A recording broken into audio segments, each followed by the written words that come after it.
دینے سے کو قبل از وقت سمجھتے ہیں۔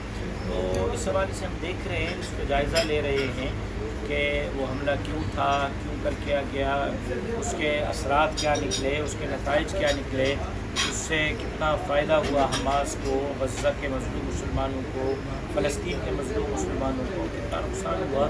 ظاہر ہے کہ اس کو دیکھ رہے ہیں، اس کو دیکھنے کے بعد اس پر کوئی بہتر عمل۔ اور پی ٹی آئی کے حوالے سے جو اتحاد ہونے جا رہا تھا، بالکل رمضان خاموش ہو گئے، تو پی ٹی آئی کے ساتھ آئندہ اتحاد ہوگا؟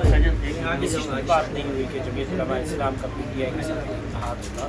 بات چیت ہوئی ہے، بات چیت کے دروازے کھلے ہیں۔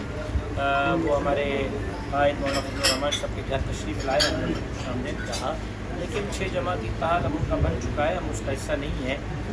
چند دن پہلے انہوں نے بشیر میں جلسہ کیا ہے اور کل ہم بشیر میں جلسہ کرنے جا رہے ہیں۔ 28 تاریخ کو وہ کراچی مزار قائد میں جلسہ کر رہے ہیں، ہم 2 مئی کو اپنا جلسہ کرنے جا رہے ہیں۔ پی ٹی آئی کے ساتھ ابھی تک اسلام کے ساتھ تو پھر اس طرح اپوزیشن جو ہے وہ انتشار نہیں ہوگا، وہ الگ احتجاج کر رہے ہیں، آپ لوگ الگ کریں گے، تو جمعیت اسلام جو ہے وہ ویکنگ تو نہیں ہے حکومت کا؟ جمعیت علماء اسلام ہی اپوزیشن ہے، جمعیت علماء اسلام ہی اپوزیشن کا کردار ادا کر رہی ہے، اور سب سے زیادہ پاکستان میں صرف پاور جس جماعت کے پاس ہے اس جماعت کا نام جمعیت علماء اسلام ہے۔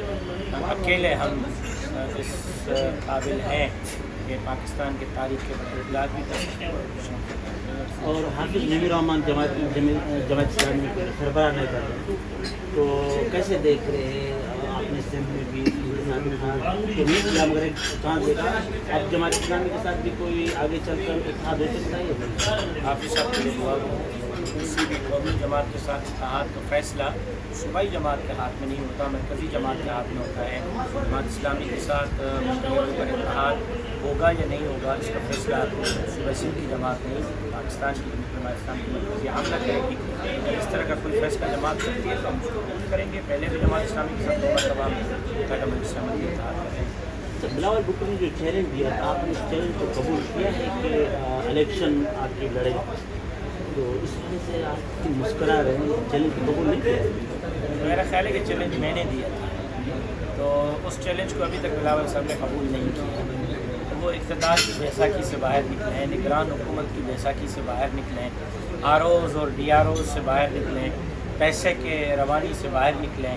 جس طرح میں نے الیکشن لڑا ہے اسی طرح آ کے الیکشن لڑیں، پتہ چل جائے گا کہ لڑکا نقابہ میں اس سے۔ اچھا، آخر میں کوئی پیغام دیں گے؟